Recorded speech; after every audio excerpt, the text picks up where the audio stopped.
lorsque je fais de la critique littéraire ou lorsque je fais de la critique d'art, je me trouve devant une œuvre et je me demande comment est-ce qu'on a pu faire ça? Comment cette personne qui s'appelle, dont on connaît le nom ou dont on ne connaît pas le nom, ce qui ne change presque rien, eh bien, comment une personne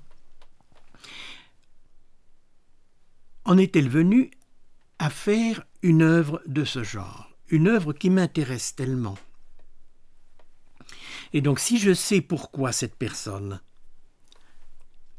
a fait ça, eh bien, je peux avoir une réponse à ce qui me trouble.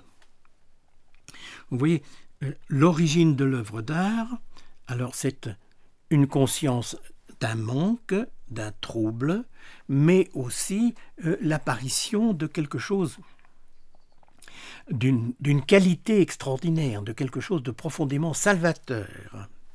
Donc, lorsque je fais de la critique, je cherche à savoir quel est le malheur frère du mien chez cet auteur.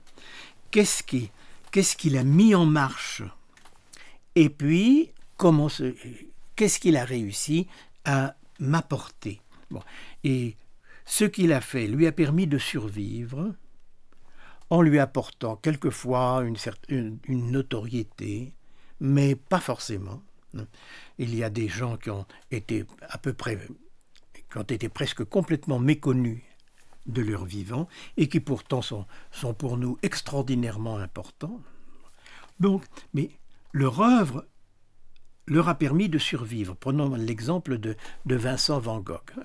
Vincent van Gogh a vendu, dans toute sa vie, il a vendu un tableau et il était assez apprécié par un petit groupe de peintres impressionnistes, mais c'est tout.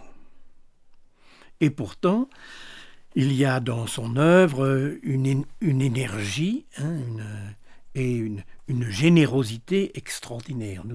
Nous avons l'impression d'être illuminés par l'œuvre de Van Gogh. Alors, d'où vient cette énergie? Qu'est-ce qu'il a fallu combler pour arriver à une solution? Quelle est la question posée? Quel est le problème qu'il a fallu résoudre